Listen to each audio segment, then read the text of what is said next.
Pharmacology, the cardiovascular system. Cardiovascular and renal system medications.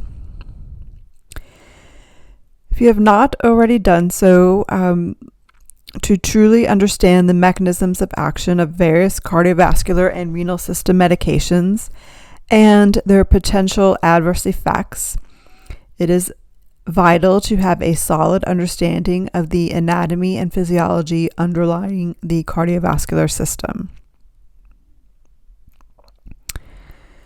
We will review classes of medications related to the cardiovascular and renal systems, including administration considerations, therapeutic effects, adverse side effects, and patient education. Anti-arrhythmics arrhythmias. Occasionally, an area of the heart other than the SA node will initiate an impulse that will be followed by a premature contraction. Such an area is known as an ectopic focus.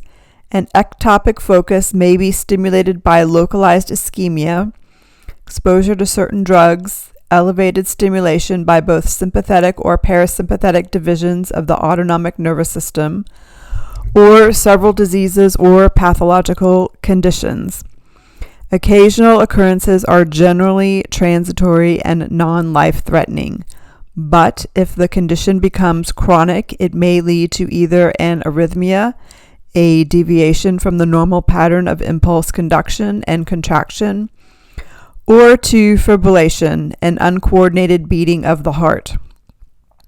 Severe arrhythmias can lead to cardiac arrest, which is fatal if not treated within a few minutes. Abnormalities may be detected by the ECGs. Anti-arrhythmic medications such as sotalol, diltiazem, and amiodarone are used to treat arrhythmias. Sample arrhythmias.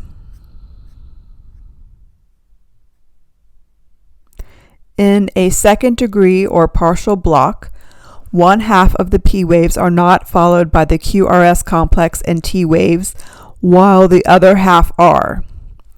In atrial fibrillation, the electrical pattern is abnormal prior to the QRS complex, and the frequency between the QRS complexes has increased. In ventricular tachycardia, the shape of the QRS complex is abnormal. In ventricular fibrillation, there is no normal electrical activity.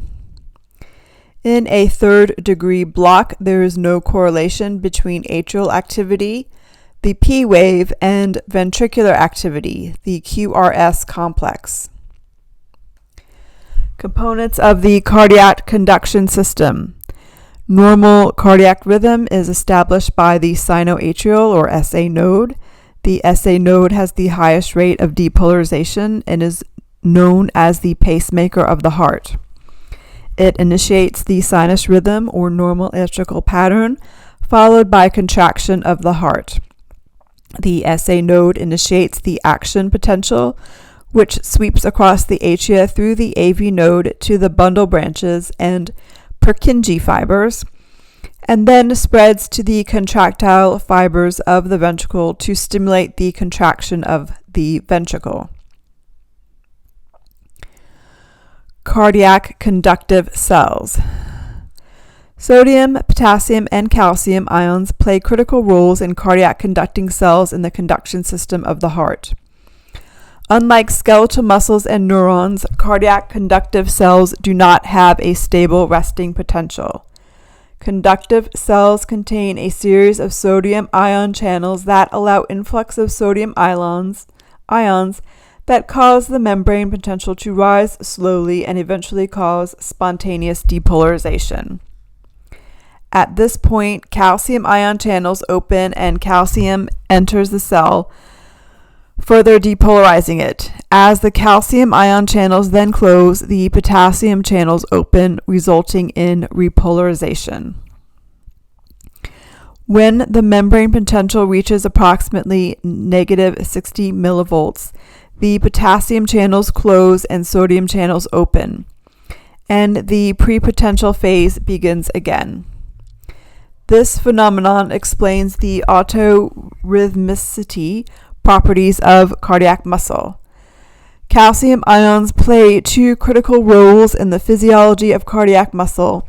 In addition to depolarization, calcium ions also cause myosin to form cross bridges with the muscle cells that then provide the power stroke of contraction. Medications called calcium channel blockers thus affect both the conduction and contraction roles of calcium in the heart.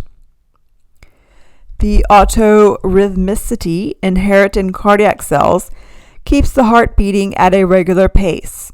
However, the heart is regulated by other neural and endocrine controls, and it is sensitive to other factors, including electrolytes.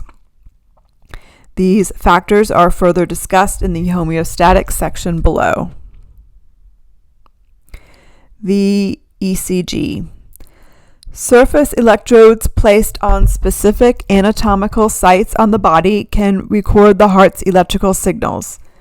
The tracing of the electrical signal is called an electrocardiogram, or ECG. Although historically abbreviated EKG, careful analysis of the ECG reveals a detailed picture of both normal and abnormal heart function and is an indispensable clinical diagnostic tool. A normal ECG tracing is presented. For component segment, and the interval is labeled and corresponds to important electrical events. There are 5 prominent components to the ECG: the P wave, the QR and S complex, and the T wave.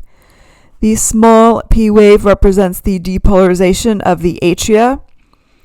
The large QRS complex represents the depolarization of the ventricles, which requires a much stronger impulse because of the larger size of the ventricular cardiac muscle. The ventricles begin to contract as the QRS reaches the peak of the R wave. Lastly, the T wave represents the repolarization of the ventricle. Several cardiac disorders can cause abnormal ECG readings called dysrhythmias, also called arrhythmias, and there are several types of anti-arrhythmic medications used to treat these disorders. Anti-arrhythmics. An arrhythmia is any deviation from the normal rate or pattern of a heartbeat. This includes heart rates that are too slow, bradycardia, too fast, tachycardia, or are irregular. The terms dysarrhythmia, or disturbed heart rhythm, and arrhythmia, or absence of heart rhythm, are traditionally used interchangeably in clinical practice despite their difference in meaning. The ECG is used to identify and monitor an arrhythmia. Anti-arrhythmic medications regulate heart rate and rhythm by manipulating the conduction of electrical signals to change the heart rate or to attempt to revert an arrhythmia to a normal sinus rhythm. All anti-arrhythmic medications have a risk of producing an arrhythmia. Some anti-arrhythmic medications are used during emergency situations, such as cardiac arrest, whereas others are used long-term, such as those used to control atrial fibrillation. Monitoring electrolytes and the ECG patterns are very important assessment for the nursing administering these types of medications.